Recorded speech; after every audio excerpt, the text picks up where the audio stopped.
말씀 요한복음 2장 23절 말씀입니다.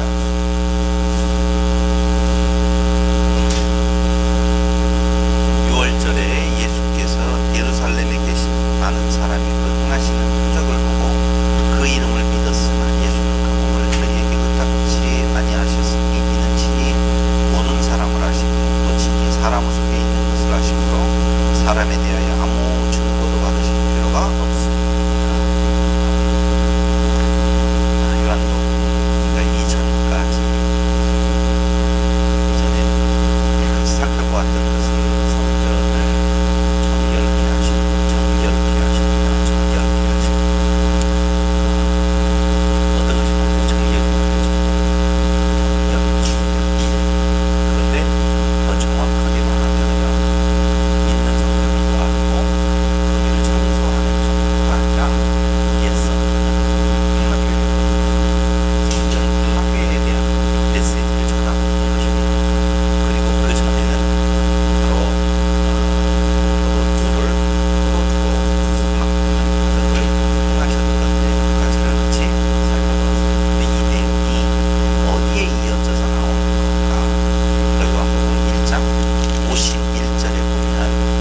가라사대 진실로 진실로 너희에게 이르노니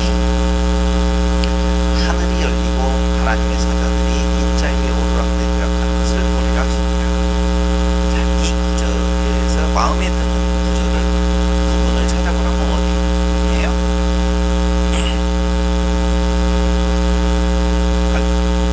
그렇죠. 원하는 대로 해주셔서 고마워요. 하늘이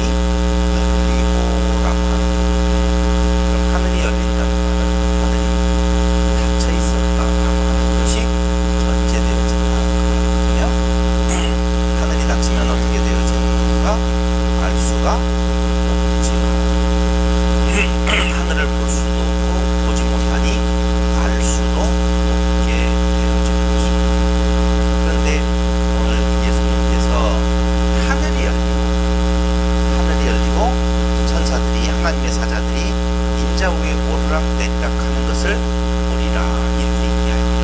근데 우리는 오르락내리락 하는 신비스러운 모습을 더 마음에 두지 못했지만 여기에서 하고 싶은 이야기는 문 닫고 못 보았던 데에서 보게 되어지는데 그 보게 되어지는 내용이 바로 무엇이냐 하면은 2장부터 시작해서 12장까지 나오는 7가지의 표적이라 이렇게 보시면 7가지의 표적이라 그 말이죠. 그럼 그 7가지의 표적이 하늘의 열림에 대한 내용이에요. 볼 수 있게 되어지는, 보게 하는. 닫혀있는 하늘, 죄로 인하여서 어떻게 했어요? 닫혀 있어요. 그런데 무엇으로 열려야 되느냐? 무엇으로 열려요? 말씀으로 열리지요. 말씀으로 열려요. 항상 성전, 성막을 생각하라고 할 때에 하늘이 보이지 않았어요. 휘장으로 갈려서. 근데 휘장이 위에서부터 아래로 찢어짐으로 하늘이 열리거든요. 그럼 그 휘장이 갈라지는 것을 우리는 예수님의 십자가 죽으심이라 이렇게 말씀을 계속적으로 드리고 있다는 것입니다. 그러니까 하늘이 열리는 첫 번째의 표적은 당연히 그렇죠. 피에 대한 내용, 십자가에 대한 예표가 되어질 수밖에 없다는 것입니다. 너무 정확한 거예요. 그래서 이제 하늘이 열리고 어떻게 해요? 그 하늘을 통하여서 임만무성하게 있는 끝 성전만 가지고 있는 그들을, 그 유대인들을 책망하시는 내용, 그게 성전 파괴, 성전 청결에 대한 내용이라 그 말입니다. 이게 새로운 시대의 개막을 알리는 거예요. 이제 조금 있다가 보시면 알겠지만 창조에 대한 내용이 니고데모하고의 대화 속에서 나타나는 것을 볼 수가 있는 것입니다. 그러니까 이스라엘 유대인들이 예수님을 향하여서 표적을 구하잖아요. 성전을 청결, 이렇게 하시는 그 사건을 보고 네가 도대체 무슨 연유로 인하여서 이런 일을 행하느냐라고 표적을 대놓으라고 그래요. 그럼 이 말이 유대인들이 잘못 말한 거냐? 아니에요. 잘 말하는 거예요. 그러니까 표적을 구하는 유대인들은 지금 누구냐면요. 성전에서 제법 권세가 있는 자예요. 성전을 관리하는 자이든지 아니면 사내들인 공회원이든지 그런 자들이 예수님을 향하여서 네가 지금 성전에서 이렇게 이런 행동을 하게 되어지는데 도대체 너는 무슨 권세로 이 일을 하느냐라고 묻거든요. 근데 어떤 근거로 이렇게 묻느냐 하면은 신명기서 13장 1절로 5절을 한번 보세요. 신명기서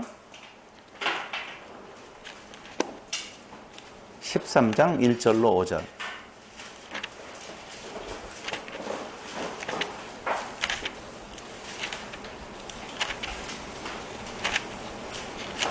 찾으셨으면 13장 1절로 5절을 한번 읽어보겠습니다. 시작. 너희 중에 선지자나 꿈꾸는 자가 일어나서 이적과 기사를 내게 보이고 내게 말하기를 내가 본래 알지 못하던 다른 신들을 우리가 쫓아 섬기자 하며 이적과 기사가 그 말대로 이룰지라도 너는 그 선지자나 꿈꾸는 자의 말을 청종하지 말라. 이는 너희 하나님 여호와께서 너희가 마음을 다하고 성품을 다하여 너희 하나님 여호와를 사랑하는 여부를 알려하사 너희를 시험하심이니라. 이런 표적 이적을 행하는 자가 있어도 그 말을 그대로 믿어라 믿지 말라? 믿지 말라고 되어 있어요. 또한 신명기 18장 20절로 22절에 보면 18장 20절로 22절에는 뭐라고 나와 있느냐 하면은 내가 고하라고 명하지 아니한 말을 어떤 선지자가 만일 방자히 내 이름으로 고하든지 다른 신들의 이름으로 말하면 그 선지자는 죽임을 당하리라 하셨느니라. 네가 혹시 심중에 이르기를 그 말이 여호와의 이르신 말씀인지 우리가 어떻게 알리요 하리라. 만일 선지자가 있어서 여호와의 이름으로 말한 일에 증함도 없고 성취함도 없으면 이는 여호와의 말씀하신 것이 아니요 그 선지자가 방자히 한 말이니 너는 그를 두려워 말지니라. 저 느닷없이 목수의 아들이 나타나가지고 막 성전에 와서 책망을 한단 말입니다. 이 말을 믿어라 믿지 말아라? 믿지 말아라. 근데 그가 진짜 하나님의 뜻을 받들고 온 자인지를 시험하라 라고 하는 내용이거든요. 그래서 물어보는 거예요. 네가 그럴 자격이 있는 자, 하나님께로 온 자면 성전에 지금 문제가 있다라고 해서 네가 성전에서 이렇게 난리를 치는 자격이 있는지를 네가 하나님께로 온 자인지 아닌지를 어떻게 드러내 보여주어라 라고 물을 수밖에 없다 그 말입니다. 그러니까 예수님께서 뭐라고 말씀하셔요? 너는 무슨 내용으로 이런 일을 행하느냐 라고 물어볼 때에 뭐라고 했어요? 거기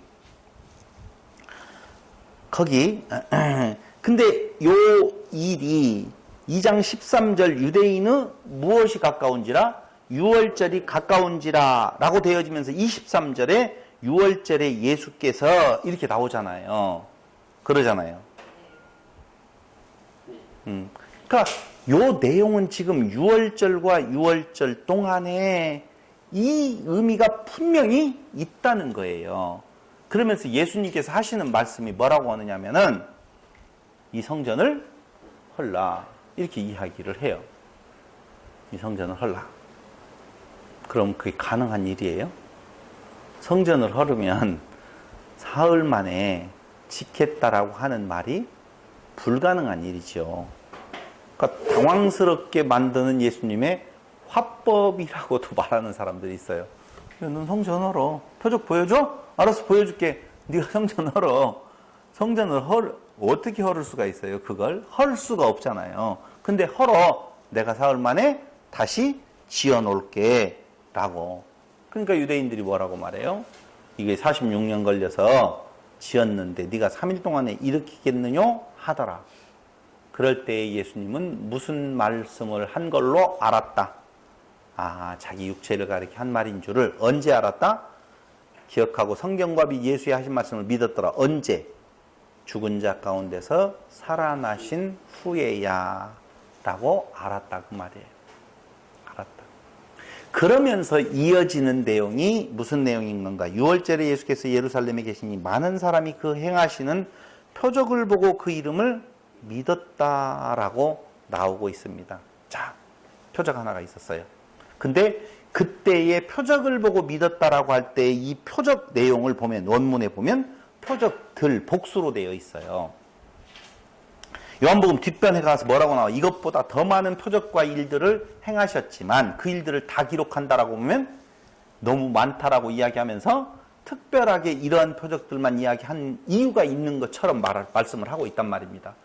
그러니까 예수님께서 예루살렘 성에 가셔서 예루살렘에 입성하셔서 지금 어떤 표적을 행했어요. 근데 그 표적들을 많이 행하셨는데 그 표적 행하는 것을 보고 사람들이 몰려왔다는 거예요. 몰려왔어요. 그러면서 어떻게 알았다고? 그 이름을 믿었다라고 이야기를 하고 있거든요. 자, 믿었대요. 믿는 건 좋은 거예요? 안 좋은 거예요? 좋은 거잖아요. 믿었다라고 하니까 사람들이 무슨 표적을 행할 때 어떤 일에 지금도 한국교회에서 와봐라 라고 이야기하면서 감기만이라도 좀 낫게 한다든가 그런 내용. 요새는 정말 교회에서 별짓들을 다 하는, 하도 그쪽으로는 이제 관심이 없다 보니까 그런 일이 일어나고 있는지 안 일어나고 있는지도 모르지만 지금도 있을 거예요. 틀림없이. 지금도 뭐 보통 일이 있겠어요? 안수기도 한다라고 하면서 무엇을 한다든가 뒤로 넘어지게 한다든가 방언 기도를 통하여서 무슨 질병을 치유한다든가 여러 가지 부분들에 대한 표적들을 행한다. 여기 이빨을 아말감이 금리빨로 변하게 한다든가 별별 일들이 지금도 행해지고 있는 걸로 알고 있어요. 그러면 그 표적을 행한다, 이적을 행한다라고 할 때 왜 행하느냐? 사람들이여 내게 와라. 나를 믿어라. 나를 따라라. 그 말인데 이렇게 믿었다라고 하면서 그를 따르는 자들을 예수는 그 몸을 저희에게 의탁지 아니하셨으니 이는 친히 모든 사람을 아심이요 또 친히 사람 속에 있는 것을 아심으로 사람에 대하여 아무의 증거도 받으실 필요가 없다라고 말하고 있어요. 근데 표적을 보고 믿었다라고 하는 이 믿는다라고 하는 말, 요 말하고 그들에게 몸을 의탁하지 않는다라고 할 때 의탁하다라고 하는 말하고는 같은 단어예요. 같은 단어예요. 근데 그 같은 단어를 쓰는데 시제나 어떤 태를 쓸 때 약간 차이만 두었어요. 그 약간 차이를 둔 내용이 바로 무엇냐면은 먼저 설명을 하고 말씀을 드리겠습니다. 내용을 분석을 해보면 표적을 보고 믿는 많은 사람들이 있어요. 그런데 그들에게 몸을 의탁하지 아니하는 예수님이세요. 왜냐하면 모든 사람들을 아시기 때문이라고 말을 하면서 아시기 때문에 그렇다 그 말입니다. 왜냐하면 거기 호티라고 하는 접속사를 쓰는데 그 25절 이는 친히 모든 사람을 아심이요 또 친히 이렇게 나오잖아요. 거기에 호티라고 하는 접속사가 왜냐하면 이라는 뜻이에요. 그러니까 다시요. 아이고 죄송해요. 왔다 갔다 해서 24절에 몸을 저희에게 의탁치 아니한 이유가 모든 사람을 아시기 때문이다 라고 하면서 25절에서 왜냐하면 다시 한번 강조를 하면서 시작을 하는데 친히 사람 속에 있는 것을 아심으로 사람에 대하여 아무의 증거도 받으실 필요가 없습니다. 알아요. 알기 때문에 그 사람들의 증거가 필요하다, 필요하지 않다? 필요하지 않다라고 내용은 그렇게 되어 있다 그 말입니다. 내용은 간단하죠? 표적을 보고 믿는 많은 사람들 예수님께서 그들에게 몸을 의탁하지 않으셨다. 이유는 아시기 때문에. 왜냐하면 이라고 하면서 25절에서 다시 한번 사람에 대해서 아무 증거도 받으실 필요가 있다. 이 내용이에요. 그럼 정리해서 말하면 아무의 증거도 받을 필요가 없다는 말은 그분이 누구인 건가에 대한 정체성을 말해주고 있는 것이죠. 누구의 증거를 받는다라고 하는 것은 신이다라는 개념보다는 누구의 증거를 받을 필요가 있는 불완전한 존재. 제가 여러분들에게 저는 괜찮은 사람입니다 라고 이야기할 때 괜찮은 사람인지 아닌지에 대한 누군가의 증거가 증인이 필요하다라고 하면 저는 완벽한 사람이 아니라는 것이죠.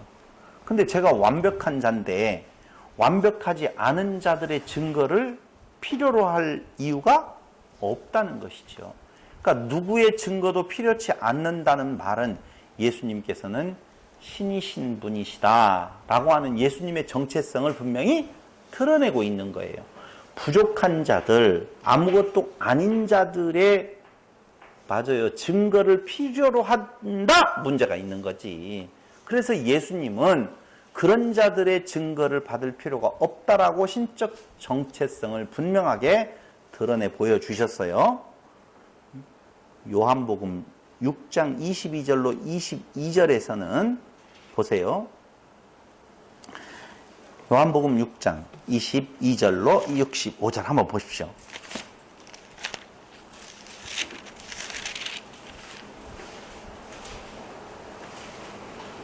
하나는 신적 정체성을 말해주고 있고 두 번째로는 무엇을 이야기하고 있는가? 자, 6장 22절 찾아보셨습니까? 이걸 언제 다 읽는데요? 다 읽을 수가 없으니까 제가 축약해서 말씀을 드린다라고 보면 많은 사람들이 예수님께로 나아왔어요. 왜 나아왔어요? 표적을 보고 나아왔어요. 특히 무슨 표적을 보고 나왔느냐? 오병이어의 표적을 보고 나아왔어요. 뭐 먹을 것이 있는가 하고. 근데 거기에 보세요. 33절. 하나님의 떡은 하늘에서 내려 세상에게 생명을 주는 것이니라. 저희가 가로되 주여 이 떡을 항상 우리에게 주소서. 자, 이 떡을 항상 우리에게 달라. 진짜 떡이에요? 생명의 떡이에요? 진짜 떡 달라는 거예요. 배부를 떡 달라는 거예요. 예수께서 가라사대 내가 곧 생명의 떡이니 내게 오는 자는 결코 줄이지 아니할 터요 나를 믿는 자는 영원히 목마르지 아니하리라. 이렇게 이야기를 해요. 모여 있었던 사람들이 충족함이 더 많아지겠어요? 아니면 왠지 뭔가 실망이 좀 심화되어질 것 같은 느낌이 들어가죠? 들어갑니다. 틀림없이 그렇게 되게 되어 있어요. 그러면서 뭐라고 나오느냐? 51절. 나는 하늘로서 내려온 산떡이니 이렇게 나오죠. 산떡이니 사람이 이 떡을 먹으면 영생하리라. 나의 줄 떡은 곧 세상의 생명을 위한 내 살이로라 하시니라 라고 이야기를 해요. 그럼 뭐 할렐루야 아멘 해야 되는데 거기 쭉 넘어가서 어디로 가요? 64절. 그러나 너희 중에 믿지 아니하는 자들이 있느니라 하시니 이는 예수께서 믿지 아니하는 자들이 누구며 자기를 팔자가 누군지 처음부터 하심이라. 또 가라사대 이러함으로 전에 너희에게 말하기를 내 아버지께서 오게 하여 주지 아니하시면 누구든지 내게 올 수 없다 하였노라 하시니라. 분위기가 이상해요. 떡 사건을 통하여서 많은 사람이 몰려왔는데 많이 남아있을 줄 알았더니 예수님의 말씀에 보니까 오히려 예수를 팔자도 있다고 그러고 떠날 것 같은 느낌이 팍 들어가잖아요. 팍 들어갔어요? 안 들어갔어요? 들어갔어요. 근데 거기 26절 한번 보세요. 26절.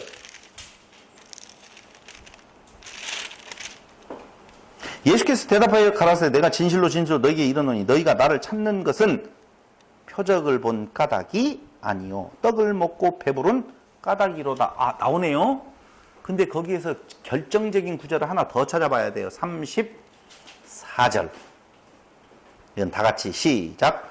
저희가 가로되 주여 이 떡을 항상 우리에게 주소서. 이렇게 사람들은 생각하고 몰려온다 그 말입니다.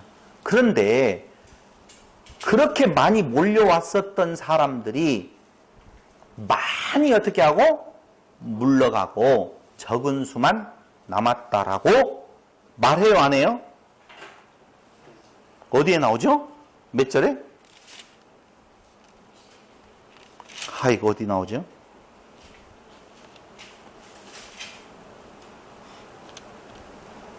나와요, 분명히. 예? 6절. 이러므로 제자, 그렇군요. 거기 나오네요. 이러므로 제자 중에 많이 물러가고 다시 그와 함께 다니지 아니하더라. 나오잖아요. 근데 그것도 누구 중에서? 제자 중에. 그러니까 12제자만 있는 것이 아니라 많은 제자가 있었다니까? 근데 제자 중에서 다 물러가요. 그들이 왜 제자 되기를 원했느냐? 떡 때문에. 표적을 보고 이적 때문에 왔었다 그 말입니다. 그러니까 표적 그 자체가 가리키는 분명한 어떤 점이 있는데 그 손가락만 본다 이렇게 보시면 돼요. 불교 용어에서 뭐라고 나오는데 알지 못하니까 말씀 안 드리겠어요. 그러면서 세 번째 요한복음 20장 25절로 29절. 그러니까 첫째 아무 증거 받을 필요가 없어요. 두 번째는 표적을 보고 믿는 믿음은 어떻게 되어 있다? 다 떠나게 되어 있다는 거예요. 그 믿음이 온전치 않다는 것을 아신다 그 말입니다. 세 번째 요한복음 20장 25절로 29절.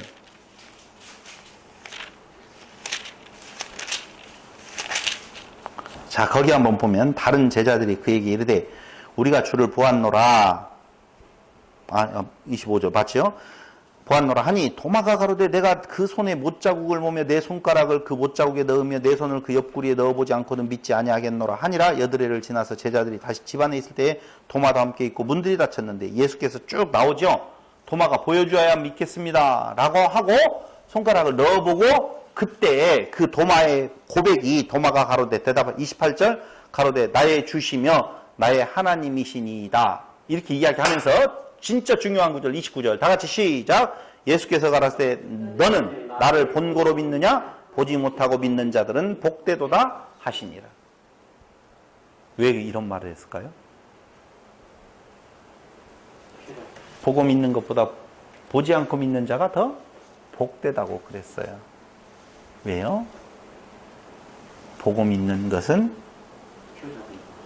표적의 본래의 의미를 보는 것이 아니라 가리키는 손가락, 사인, 그것이 뜻하고 있는 의미, 이걸 찾는 것보다 겉으로 드러난 것의 마음을 빼앗긴다. 그 말이에요.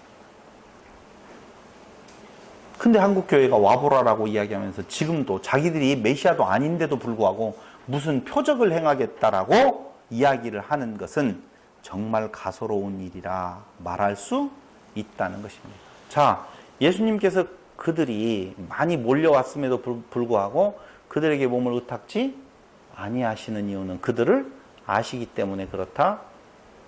진짜 아셨어요. 그 믿음이 얼마나 우스꽝스러운지. 근데 그때의 그 믿음, 그들이 믿었더라 라고 하는 그 믿음이라는 단어가 에피스튜산이라고 하는 헬라어를 써요. 에피스튜산. 에피스튜산이라고 하는 말은 피스튜오라고 하는 믿음에 관한 말이에요. 믿음이라는 말이거든요. 근데 이 에피스튜산은 피스튜오의 부정 과거 시제로서 일시적인 믿음을 말을 하는 거예요. 피스튜오라고 하는 믿음이라고 하는 말의 부정 과거 시제라니까요. 그러니까 그 말은 일시적인 믿음이다. 이렇게 보시면 돼요. 근데 에피스튜엔이라는 말이 있어요. 에피스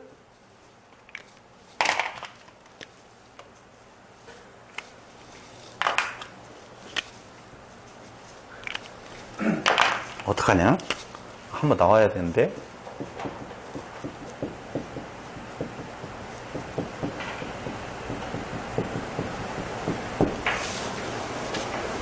이 차이가 있다니까요.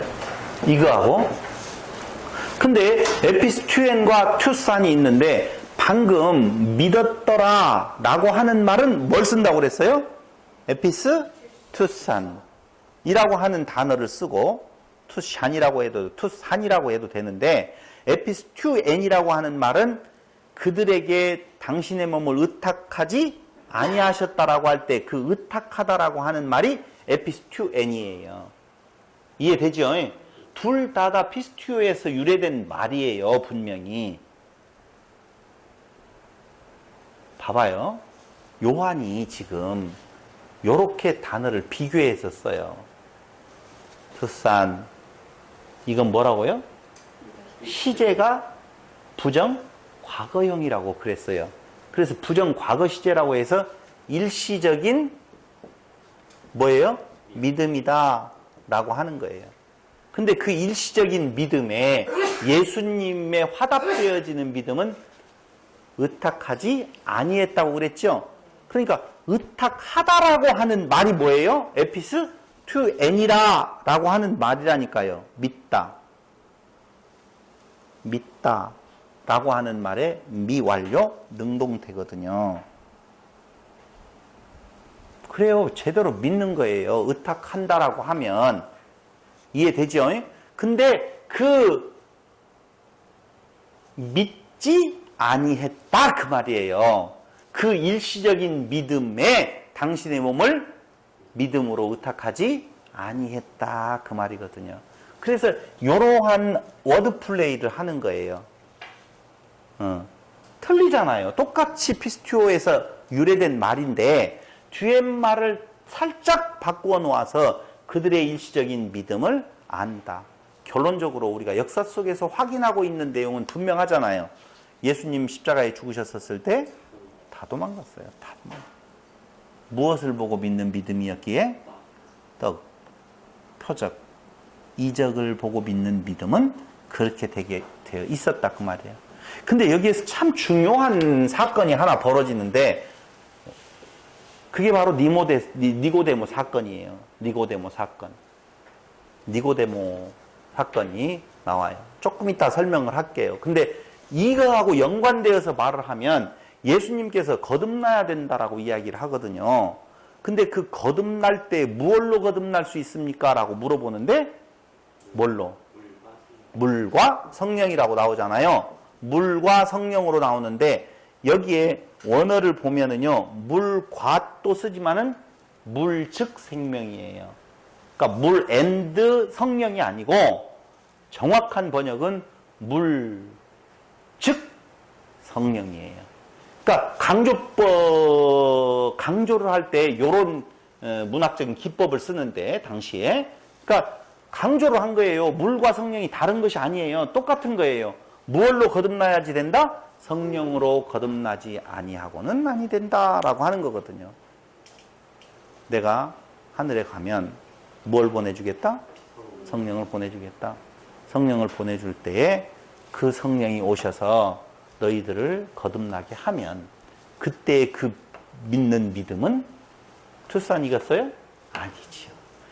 그러니까 그 전까지 예수의 모습을 보고 따르는 모든 자들의 믿음은 에피스투산, 네?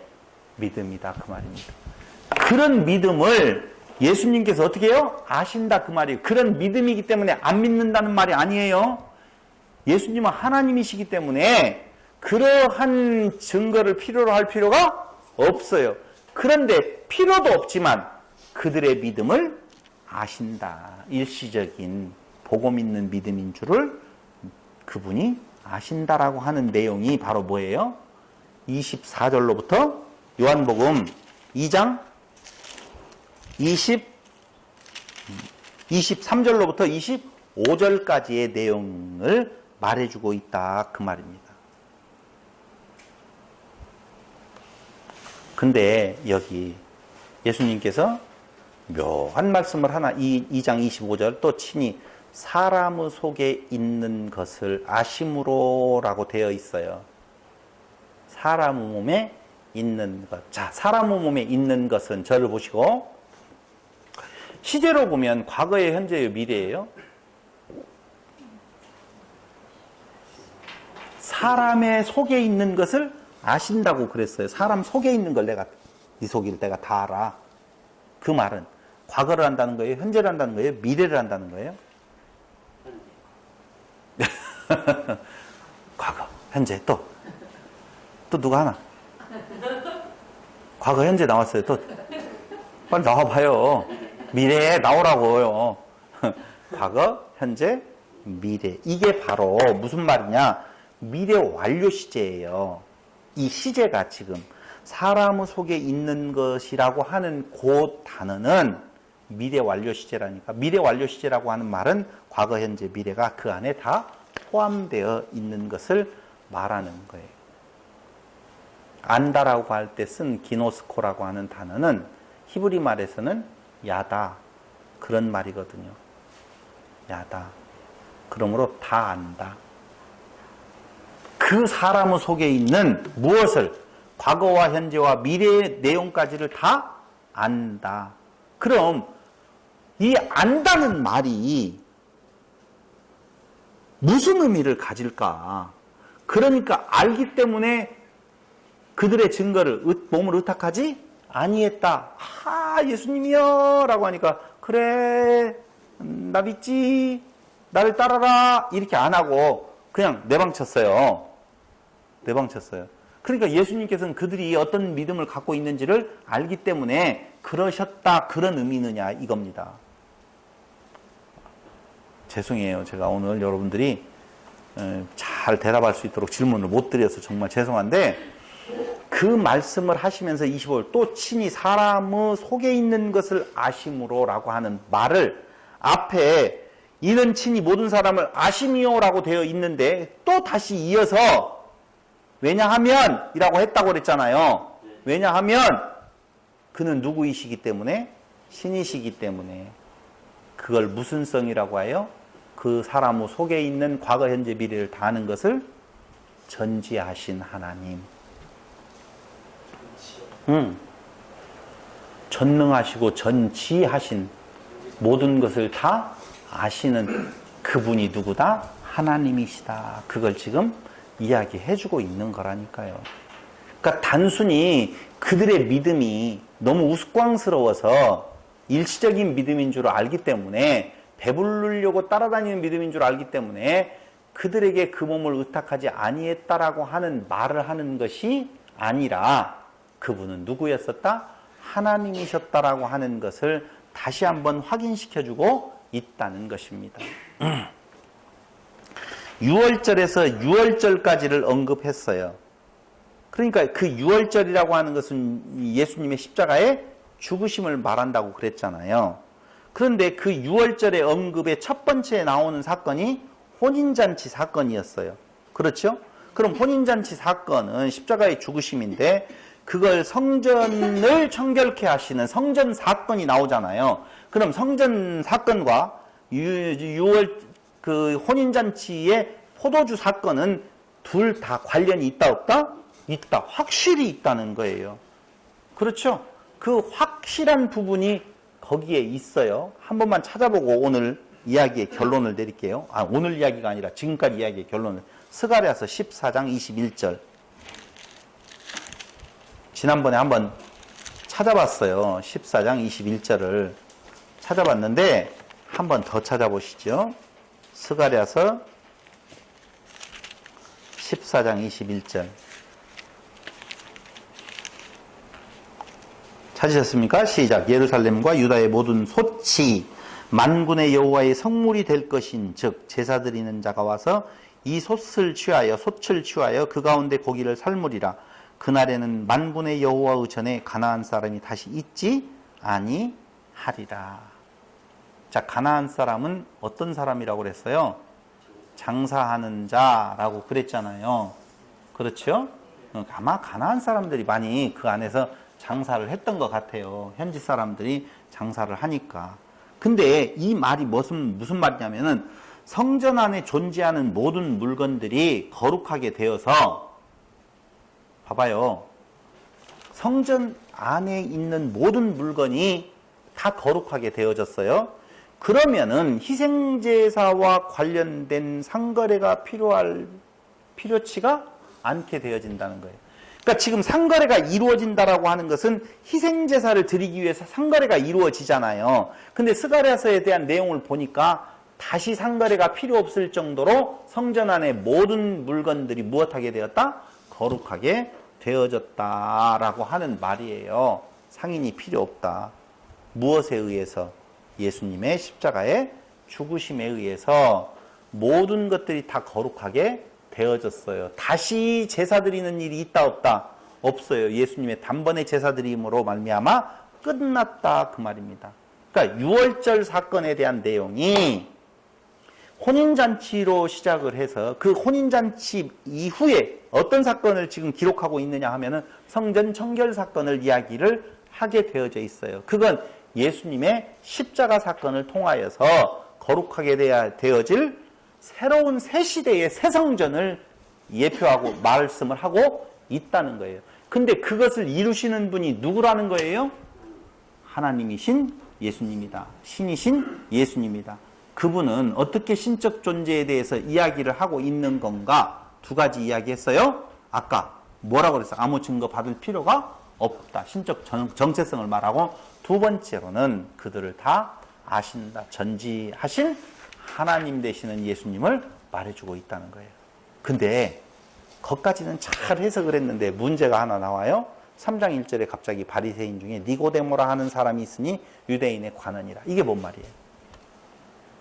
왜 갑자기 니고데모가 나왔느냐 이겁니다. 예? 인간 증거가. 지금 앞에서 2장 23절로 25절까지에 대한 내용을 통해서 그들의 믿음이 무슨 믿음이라고 그랬어요? 일시적인 믿음, 다른 말로 말하면 가짜 믿음, 진짜 믿음이 아니라고 했어요. 그럼 그 가짜 믿음의 대표로 누구를 등장시키는 거예요? 니고데모를 등장시키는 거예요. 니고데모. 그 가짜 믿음. 그러니까 단절이 아니에요. 성경은 장절을 없애야 돼요. 없애고 같이 붙여놓으면 2장 23절로 25절까지 끊어지는 것이 아니라 이어져서 그런 가짜 믿음의 대표로 누구를 봐라? 니고데모를 봐라. 근데 가짜 믿음의 대표로 니고데모를 선정한 것도 참 대단한 일이에요. 아니요, 예수님께서. 예수님하고 니고데모하고 지금 대화를 하시잖아요. 근데 니고데모가 도대체 누구냐 이거예요. 유대인의 관원이지요. 관원이지요. 유대인의 관원뿐만 아니에요. 근데 니고데모가 잡아봐요. 가짜 믿음의 대표로 지금 등장을 하고 있다라고 하는데, 일단 니고데모는 누구냐 하면은 힘이 있는 사람이에요. 관원이라고 하는 말은요, 어떤 의미를 가지고 있는 건가라고 하면, 그가 그때 당시에 유대인의 의회라고 말할 수 있는, 유대인의 의회가 뭐예요? 사내드린 공회예요. 그러니까 여기 관원이라고, 유대인의 관원이라고 할 때에는 입법, 사법, 행정까지를 총괄하고 있는 바로 사내드린 공회의 어떤 공회원이다라고 하는 것을 말해주는 것이지요. 사내드린 공회원을 지칭할 때 쓰는 단어가 뭐라고요? 관원, 유대인의 관원이라는 말을 써요. 그 관원이라는 말의 헬라 말은 아르콘이라는 말인데 통치자, 주, 왕이라는 뜻이거든요. 그러니까 당시에 유대에는 다른 어떤 통치자가 아니라 정경이 분리되지 아니하고 하나 있었잖아요. 로마가 그쪽에 자치를 인정을 할 정도가 됐거든요. 근데 그들에게 있어서의 통치의 개념은 누구를 통해서? 사내드린 공회를 통해서 이루어지거든요. 근데 그 사내드린 공회원, 그가 누구예요? 바로 사내드린 공회원은 니고데모라고 하는 존재가 있었다는 거예요. 근데 이 니고데모는 무엇 때문에 왔느냐? 거기 한번 봐봐요. 바리새인 중에 니고데모라 하는 사람이 있으니 유대인의 관원이라. 그가 밤에 예수께 와서 가로되 랍비여, 우리가 당신은 하나님께로서 오신 선생인 줄 아나이다. 하나님이 함께 하시지 아니하시면 당신의 행하시는 이 표적을 아무라도 할 수 없음이니이다. 못 보고 왔어요? 표적 보고 왔어요. 이제 이해되죠? 표적 보고 많이 따라왔는데 그들을 의탁하지 아니했다라고 하는 그 대표적인 인물로 누구를 그 중에서 하나? 니고데모를 예수님께서 만나시는 거예요. 근데 왜 니고데모를 만났냐? 많은 사람 중에. 니고데모가요, 할 말이 많은 사람이에요. 할 말이. 왜? 우리는 관원이라고 하는 힘을 소유한 자라고만 생각을 하지만, 아니요. 그는 뭐라고 이야기하느냐? 바리새인 중에 라고 나와 있어요. 그럼 바리새인은 누구예요? 여러분 아시다시피 율법주의자 그렇게만 아시잖아요.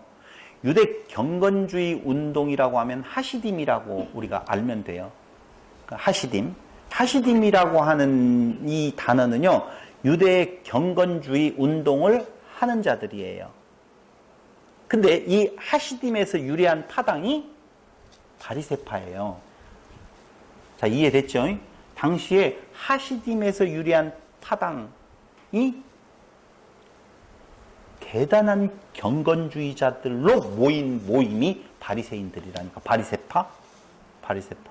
근데 이 바리새파가 얼만큼 유대인들에게 인기가 있었느냐 하면은 그들은요 하스모니안 왕조, 하스모니아가 알지요?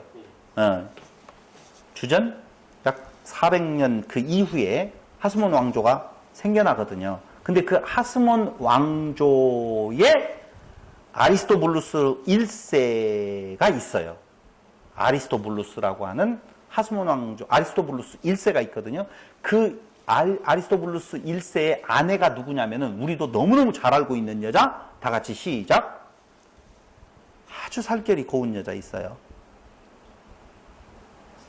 어? 살결이 곱다라고 하는데도 못 알아듣네.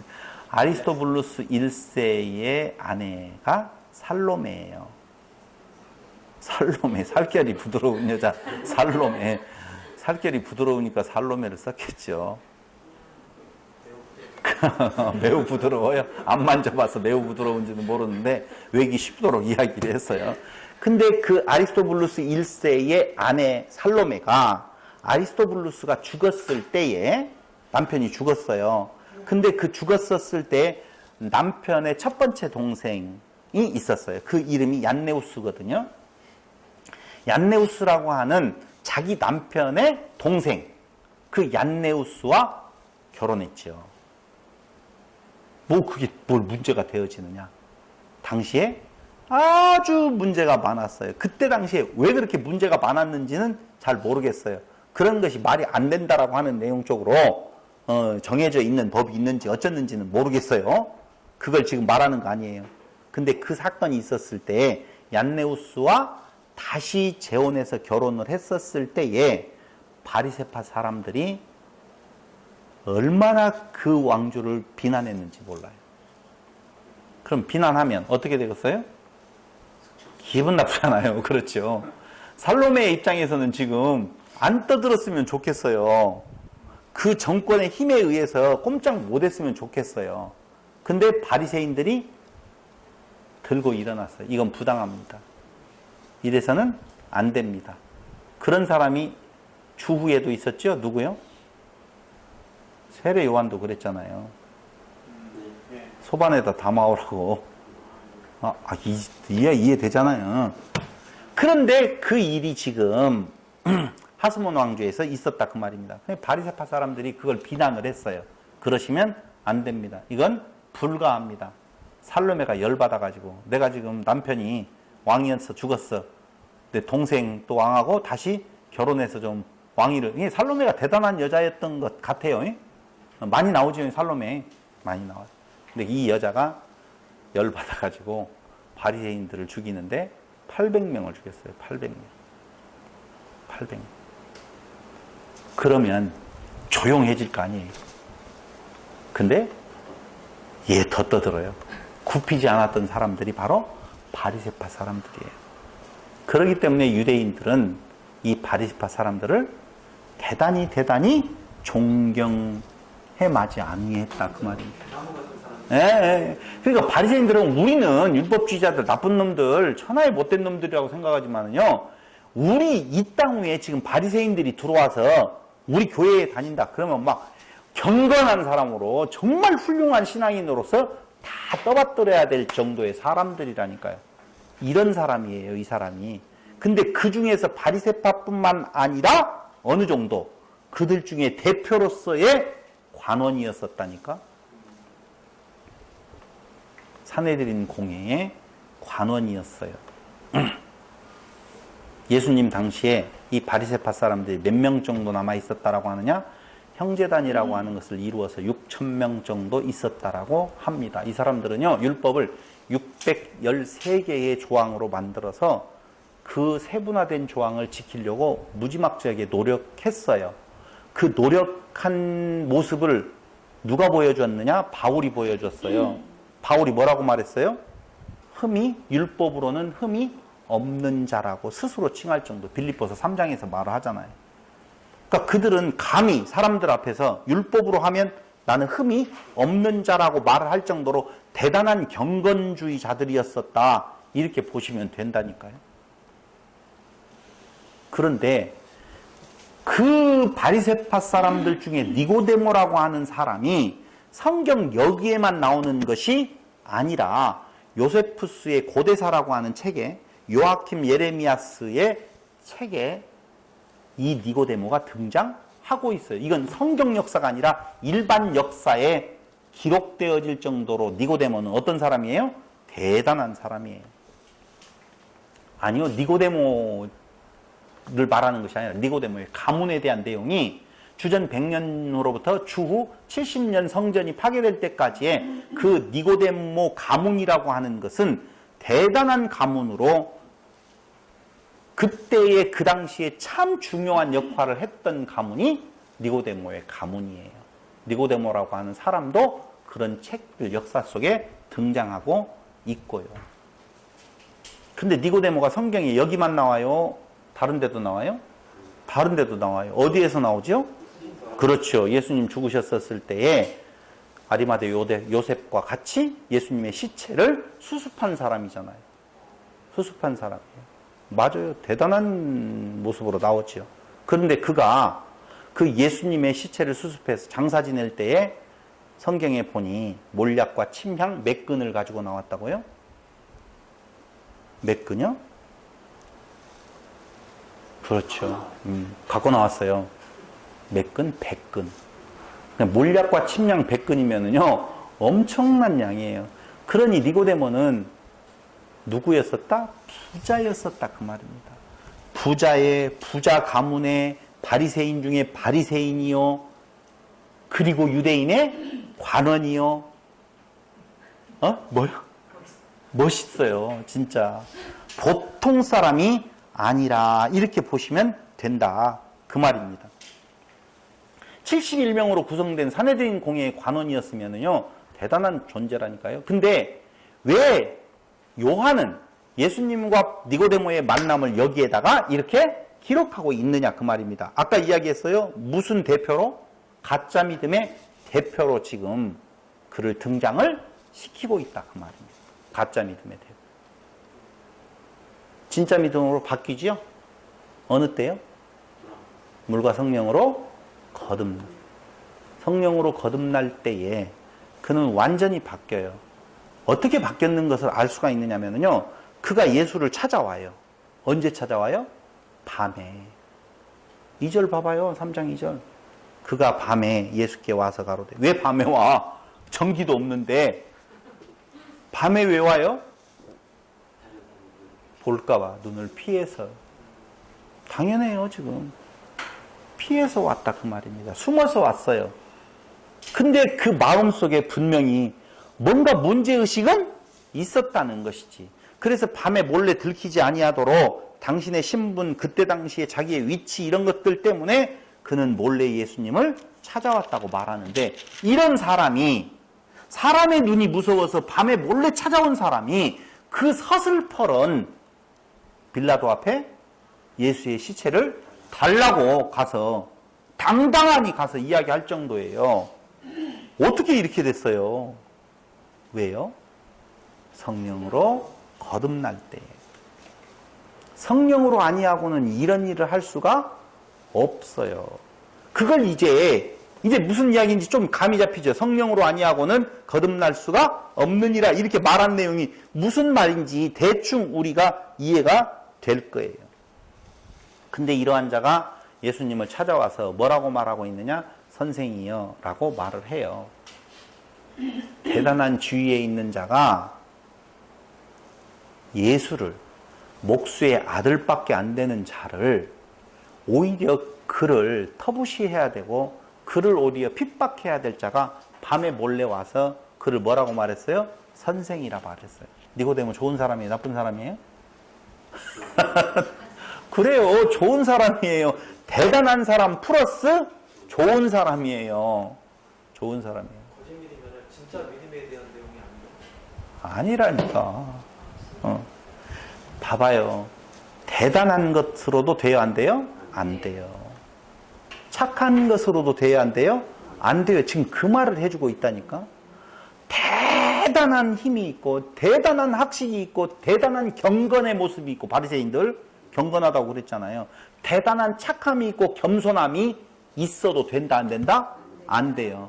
그때 나오는 노래가 돈으로도 못 가요, 힘으로도 못 가요, 잘생겨도 못 가요. 이 노래가 여기서 나왔잖아. 아니, 제가 예를 들었어요 지금. 조크한 거예요, 조크. 밤, 누크스라고 하는 단어를 쓰거든요. 누크스, 밤. 근데 조금 제가 한쪽으로 살짝 치우치면 밤이 딱 여러분들에게 밤이라는 단어가 주어지면 여러분들 생각은 어느 쪽으로 가겠어요? 밤 하면? 짐승, 빛, 여러 가지가 나오네요. 근데 이 밤이라고 하는 단어와 그 니고데모와 예수님하고의 대화 속에서 무슨 말이 나오냐 하면은 거듭남이라고 하는 내용이 나온다, 그 말입니다. 거듭남이라고 하는 것은 다시 태어난다, 그 말이거든요. 그러면 다시 태어나는 건 뭘 말해요? 창조라고 하는 말이에요. 밤 어둠에서 무엇으로? 다시 태어나는 창조는 무엇이 들어옴으로 말미암아? 빛이 들어옴으로 말미암아. 그러니까 이게 바로 재창조의 부분이라든가 새창조의 부분이랄까요. 이게 창조의 모습을 지금 보여주고 있는 거예요. 다른 내용이 아니에요. 요한복음 3장에 대한 내용이요, 굉장히 중요한 내용이에요. 요한복음 3장 2절에 그가 밤에 예수께 가로되 선생님이 이렇게 나오잖아요. 요한복음 9장 33절 한번 보세요.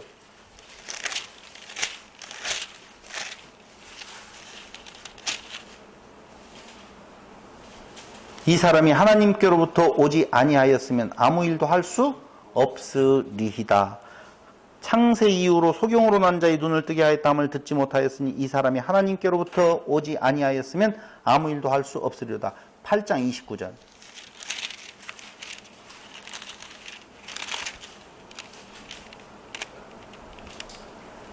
나를 보내신 이가 나와 함께 하시도다. 내가 항상 그의 기뻐하시는 일을 행함으로 나를 혼자 두시 아니하셨느니라 라고 나오지요. 그러니까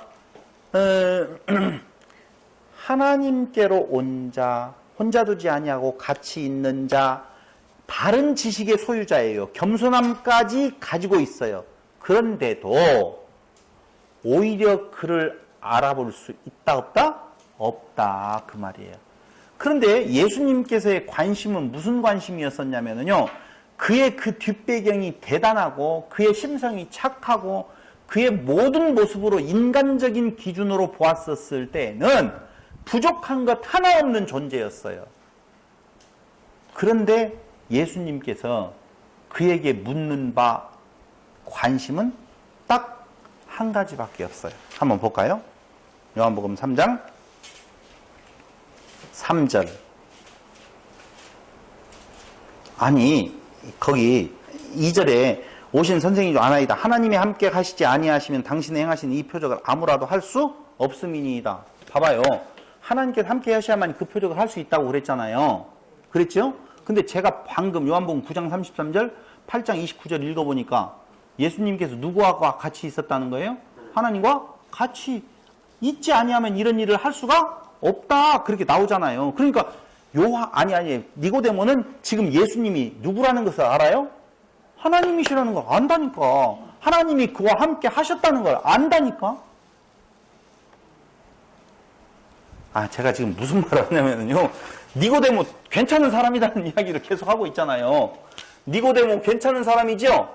니고데모 괜찮아요. 어디까지 괜찮아요? 예수님이 하나님과 함께 하시는 분이라는 것까지도 알 정도로 괜찮다니까. 그러니까 막 진짜 완벽한 사람이에요. 결혼 안 한 처녀가 있으면 니고데모 같은 사람을 만나라고 내가 축복을 한번 해줘야 되겠는데 그 사람이 없네. 니고데모? 그럴 수도 있겠다. 안 되겠다. 대단한 사람이에요. 예수가 하나님과 함께 하신 분이라고 하는 것을 알고 있어요. 그 고백을 했는데도 그가 예수가 누구인 줄 아는 것, 예수가 누구인 줄 아는 건 누구도 알았어요. 사단도 알았어요. 아는 것, 돈이 있고 가문도 훌륭하고 배운 것도 많고 관원이고 겸손하기까지 하고 대단한 조건을 가지고 있었어요. 그런 사람이 우리 교회로 오면 뭐에 관심이 있겠어요? 아니, 제가 무슨 관심을 갖겠어요? 야, 대단한 사람이 한 명 왔다. 아, 요거 참 좋다. 예수님의 관심은 저는 그럴지 몰라요. 그 사람 뒷배경. 아마 국회의원이 하나 들어오면 갑자기 다 일어서 줄걸. 같은 느낌이 들어가네.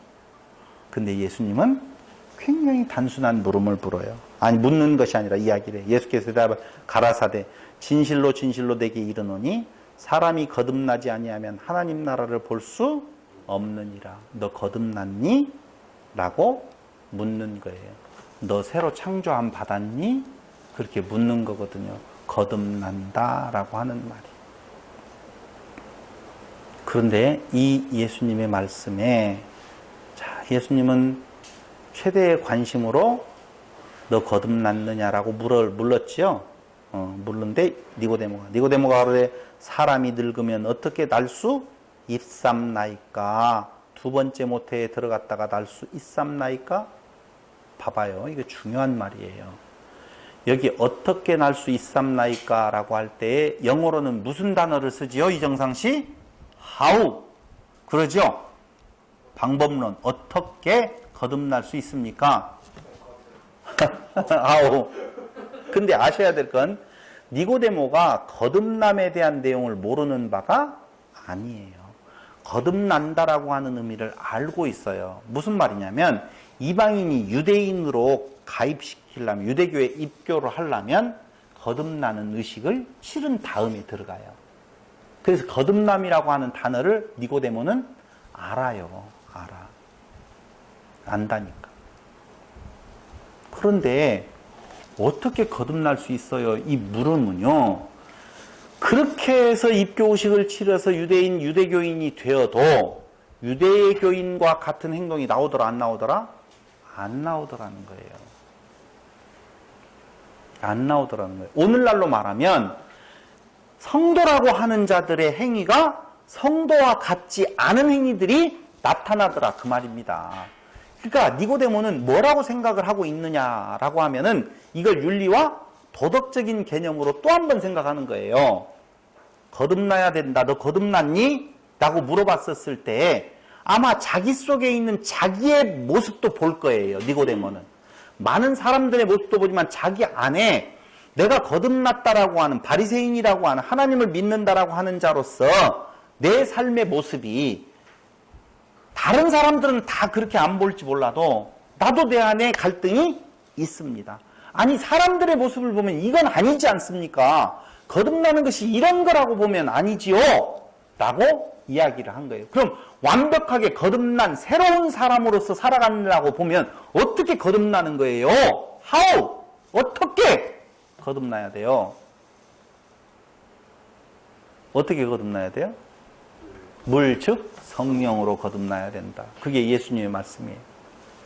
배경 좋고 아무리 이런 것들로 인하여서 새로운 옷을 입었다 할지라도 그의 그 모습이 그렇게 변화되어지지 않는다는 것이지. 천국 백성으로 새로운 창조에 들어가는 것은 오직 하나밖에 없어요. 어떻게? 물과 성령. 물, 즉 성령이에요. 그렇게 이야기해요. 두 번째 모태에 들어갔다 날 수 있삼나이까? 라고 해요. 예수께서 대답하시되 진실로 진실로 내게 이르노니 사람이 물과 성령으로 물과 할 때 그 카이라고 하는 접속사를 쓰게 되어지는데요. 이 카이는 동격 접속사예요. 그래서 물, 즉 성령 이렇게 해석하시면 돼요. 나지 아니하면 하나님 나라에 들어갈 수 없느니라 라고 이야기를 합니다. 자, 그런데 보세요. 육으로 난 것은 육이요 성령으로 난 것은 영이니 내가 네게 거듭나야 하겠다는 말을 기이 여기지 말라. 바람이 임으로 불매 네가 그 소리를 들어도 어디에서 오며 어디로 가는지 알지 못하나니 성령으로 난 사람은 다 이러하니라. 근데 여기까지 많이 들었던 이야기예요. 니고데모가 대답하여 가로되 어찌 이러한 일이 있을 수 있나이까?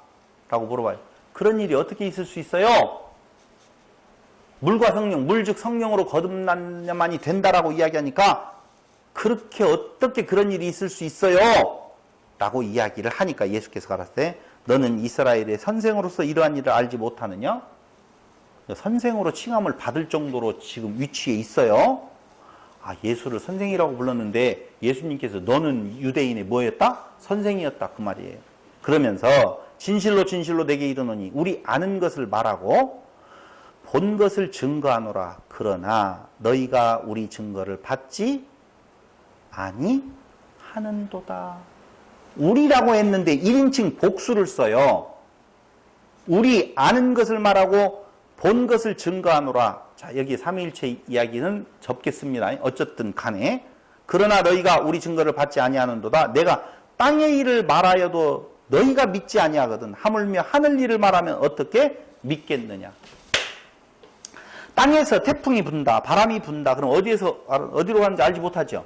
그거 다 공감해야 안 해요? 공감해야 되잖아요. 근데 그거 지금 안 믿는다는 거죠. 땅의 일을 말하여도 너희가 믿지 아니하는데 하늘 일을 말하면 네가 믿겠느냐? 믿을 수 없다는 거예요. 그러면서 하는 이야기가 하늘에서 내려온 자 곧 인자 외에는 하늘에 올라간 자가 없느니라. 하늘에서 내려온 자 곧 인자 외에는 하늘에 계셨던 자가 없느니라. 이 말을 다시 하면은요, 하늘에 계셨던 자가 아니면 하늘의 이야기를 할 수 없다. 지금 그 말이에요. 정확하게 해석을 하면. 그러니까 나는 누구다? 하늘에 계셨던 분으로서 하늘에서 온 자다. 그래서 하늘에서 거듭남의 비밀은 어떻게 해요? 성령으로. 너희 힘으로 되어지지 아니하고 너의 능으로 되어지지 아니하고 너의 힘으로 되어지지 아니하고 오직 무엇으로? 나의 신으로만 가능하다라고 하는 거예요. 그걸 그 거듭나게 하시기 위하여서 예수님께서 십자가에 죽으시는 거예요. 그게 바로 무엇이 열리는 거예요? 하늘이 열리고 보게 되는 거예요. 누구를 통해서? 예수를 통해서 하나님을 보게 만들어 주신다라고 하는 것이 지금까지의 내용이라 그 말입니다. 그러면서 이어져 가는데 오늘은 시간이 다 되었으므로 여기까지 말씀을 마치도록 하겠습니다. 다시 한번 정리하면은 오늘 대한 내용은 다른가요? 예수님은 누구시다고요? 신이셔요. 하나님이셔요. 어떻게 증거를 하고 있는 건가? 다른 거 아니에요. 하늘을 당신이 행하시는 무엇을 통하여서? 표적을 통하여서 보여주시는데 우리는 그 표적을 통하여서 예수가 누구인 건가를 봐야 되는데 사실은 성령의 역사가 아니고서는 그 표적을 통하여서 예수를 바라볼 수 있는 것이 아니라 도리어 표적에 빠져버리 만다 그 말이에요. 그래서 성경은 뭐라고 말해요? 보지 않고 믿는 자가 더 복되다. 진짜 참된 의미, 가리키는 그 목표점을 볼 수 있는 것이 중요한데 표적을 보게 되어지고 이적을 보게 되어지면 그곳에 빠질 확률이 높다는 것이죠. 우리의 믿음은 이 땅 위에서 예수님이 행하셨던 표적이 내 안에서 일어나기를 바라는 것이 아니라 예수님께서 행하셨던 그 이적, 그 표적을 통하여서 예수가 우리를 새로운 창조로 이끌어 가실 유일한 길 되신 분이다 라고 하는 것을 깨달아 아는 것입니다. 예수는 진짜 하나님이셨습니다. 기도드리겠습니다. 고마우신 아버지 하나님, 오늘 니고데모를 통하여서 어떠한 인간적 조건이 하나님의 자녀로서 하나님의 나라의 백성으로서 거듭날 수 있는 조건이 없음을 다시 한번 확인했습니다. 그래서 은혜인 줄로 압니다. 하나님께서 우리에게 은혜 베푸셔서 하나님의 자녀되는 권세를 허락하여 주셨사오니 이 땅 살아가면서 니고데모의 고민처럼 어떻게 거듭날 수 있습니까? 그 거듭난 자들의 그 태도가 어찌 이렇게 바뀌지 않을 수가 있습니까? 라고 하는 고민들이 그에게 있었던 것처럼 우리에게도 다시 한번 그 고민을 돌아보게 하셔서 하나님 나라의 백성으로서의 아무런 자격과 또한 아무런 행위에 의가 없는 우리들을 하나님 자녀 삼아 주신 하나님의 은혜를 찬양하고 찬송하면서 이 땅 살아나갈 때 참 평강으로 주 앞에 설 수 있도록 인도하여 주시옵소서. 오직 말씀을 통하여서 예수가 그리스도 되심을 온 누리에 전하는 하나님의 도구 되어지기를 예수님의 이름으로 기도드립니다. 아멘. 찬송가